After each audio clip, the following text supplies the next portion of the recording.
was actually the first execution scene.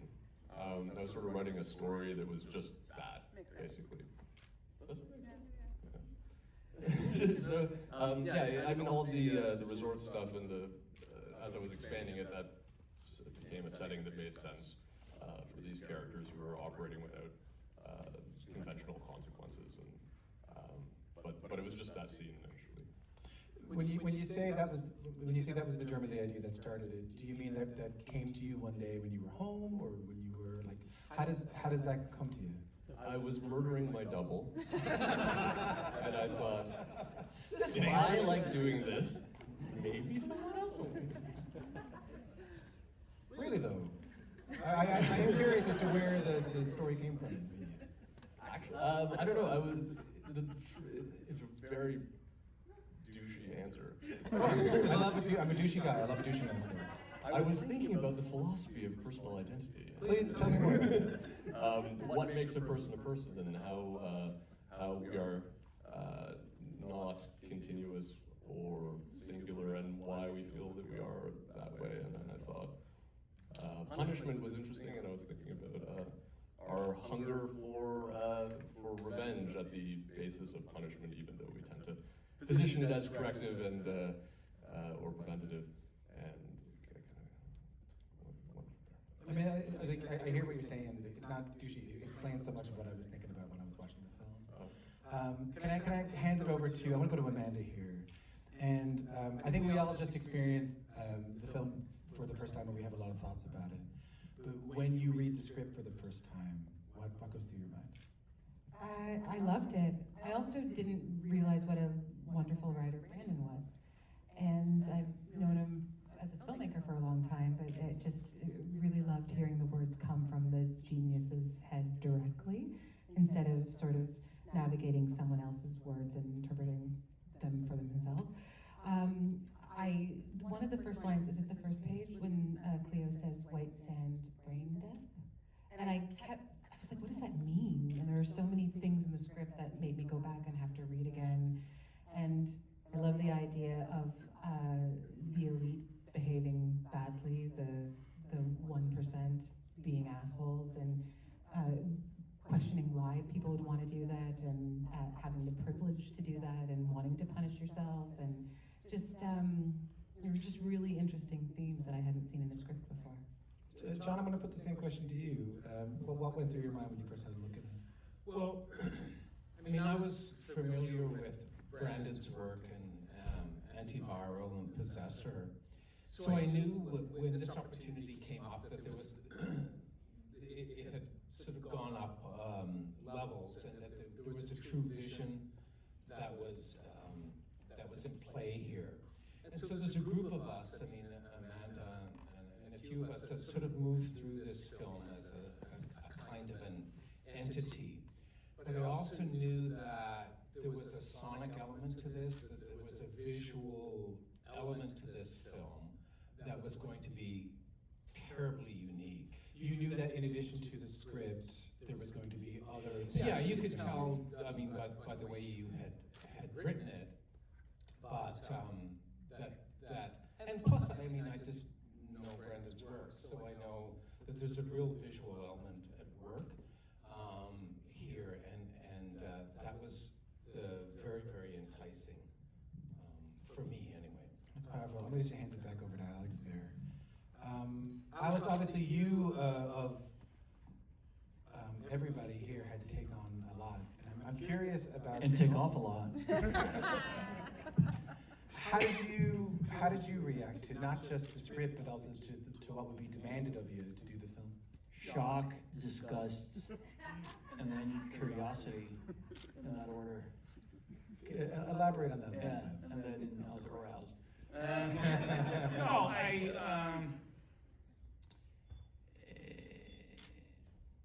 it's just a fucking great script. It's a really, really good script. And what a treat as an actor to get sent something like that. Phenomenal script. And that journey that James goes on, and then adding a couple of clones to that, there was just, my mind was blown when I read it. I couldn't have been more excited. this might seem like a silly question, so indulge me on it if you don't mind. Did you, as an actor, have to think about the question of whether you were you or you were a clone? Oh, absolutely, yeah. And the answer is, But I mean in how you'd have to inhabit the character. yes, that was something I thought about a lot, and we discussed it a bit. Is there, what was important to me was to leave room for some ambiguity there. You want the audience to hopefully scratch your head and go like, wait, is that, and ideally disagree if they talk about it, like, no, it's definitely the clone being killed, no, that was James, he is the clone. To leave that open, to leave a possibility, and maybe someone even thinks that James has been to this resort before. Maybe it's not his first trip, or probably it is, but maybe it's not. Or maybe it's, maybe he makes it through, and maybe it's not. So all that stuff was in mapping out the journey of James. I wanted to, I had my thoughts, but I wanted to kind of, hopefully not reveal that, but leave it open. I think it's hopefully a more interesting experience watching that journey if you don't really know. Did you, were the things you had to do to make this film, let me see how I want to put this, that you hadn't come up against before? Like, were there new challenges as an actor to make this film?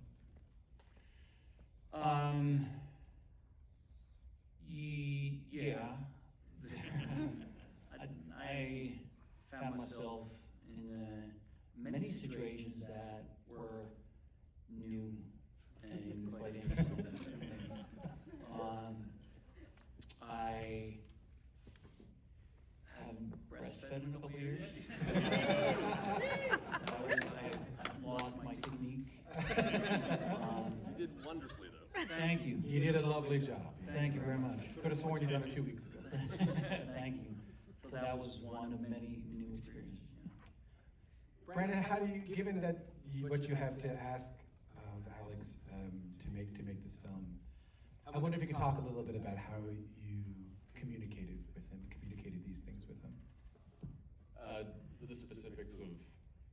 I don't know. I guess what I was thinking when I was watching the film is that there's a lot required of the lead in this film, and I was wondering about the relationship between you and Alex in order to get what you needed from the performance. I mean, threats. Threats. Small arms.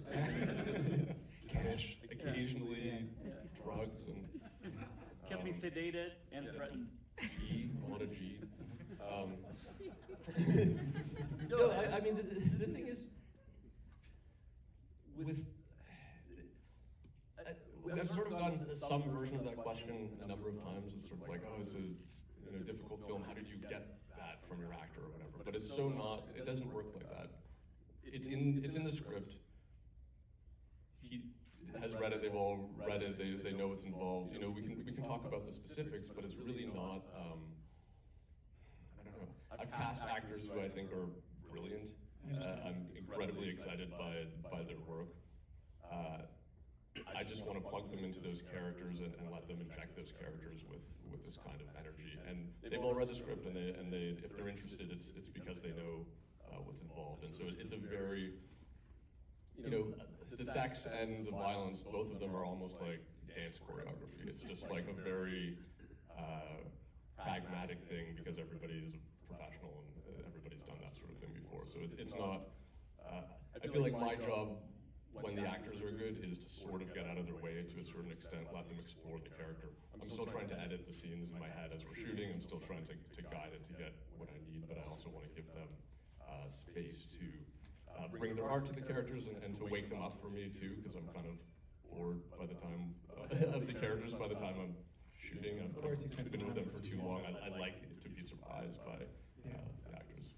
I understand what you mean. That I would see. I wonder how he coached that 100. But you're right. If you cast correctly, if you cast the actors you want, they will give you the performance that you want. I'm getting the rap a little bit, so I thought what I could do is ask one more question, going back to the philosophy of self. Strangely enough, In that you made a didactic film, and I don't think you made a film that requires any lesson. And I don't expect you to have an answer to this question, but I want to ask it anyway. As people are kind of filing out of here, watching a film that was, we've been thinking about this a lot. It was a film that used sex and violence, but it did make me think a lot. It made me think a lot, which is rare for me. And is there anything that as people file out of the theater and go onto the subway or the streetcar back into their cars that you want to have in their minds as they have watched the film? I don't really like to answer those questions. I understand. I figured it would be you guys can answer. I don't know. Yeah.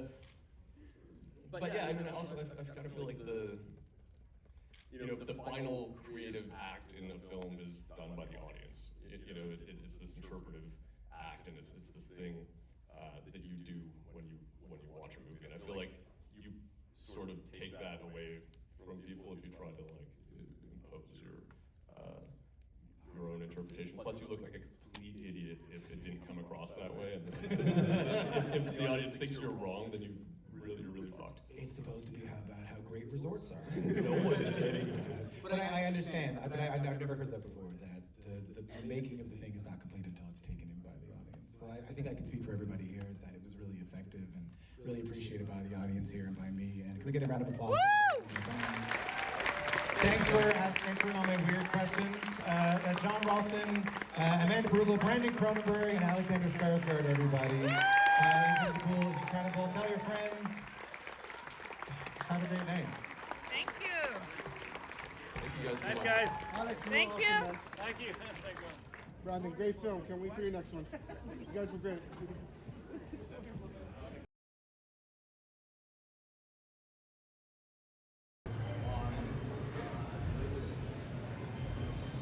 Great to dive into it and map it out, map out the journey, and then try to give it a shot and just go crazy.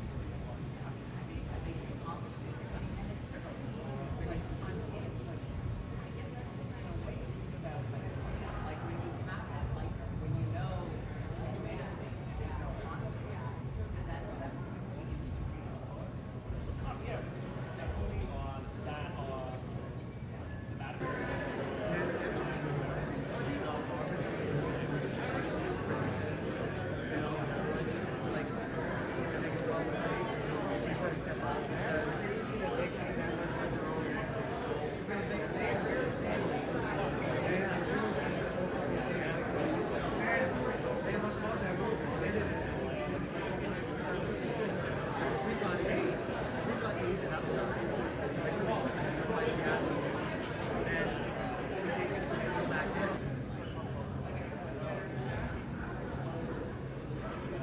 Check it out.